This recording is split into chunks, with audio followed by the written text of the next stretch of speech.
this week's podcast at English.com, I'm talking to Audrey, my friend Audrey, about her holiday in Turkey. You've just come back, haven't you? Yeah, come back quite recently, yeah.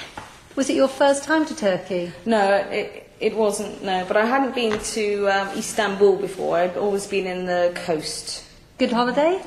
Yeah, it's fantastic. I loved it. Okay, so you went to Istanbul. Did you go anywhere else interesting? Yeah, I went... while I was there, I took an internal flight and I went to Cappadocia, which is... Is that where the caves are? Yeah, that's right. Yeah.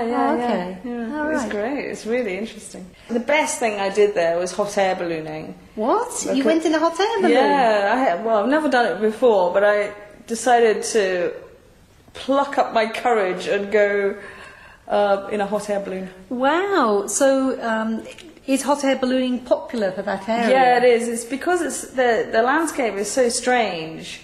To fly over it is the best thing you can do to appreciate it.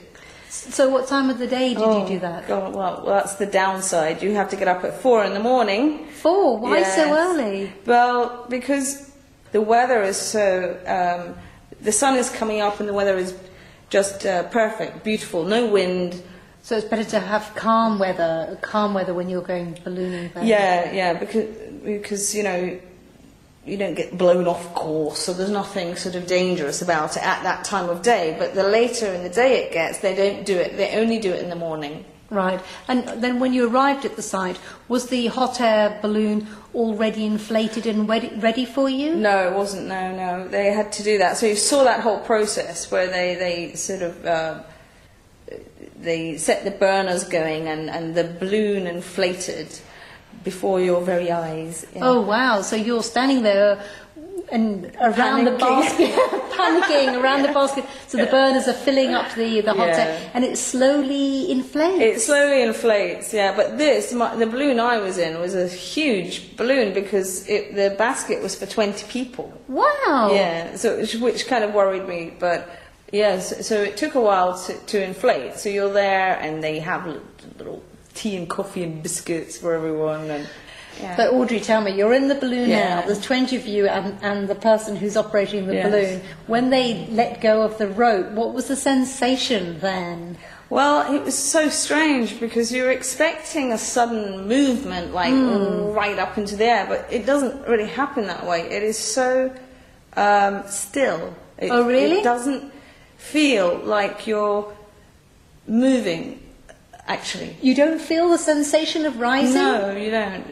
And Wow. there was no movement from side to side or backwards and forwards. There was none of that. And so it's just this very, very calm experience.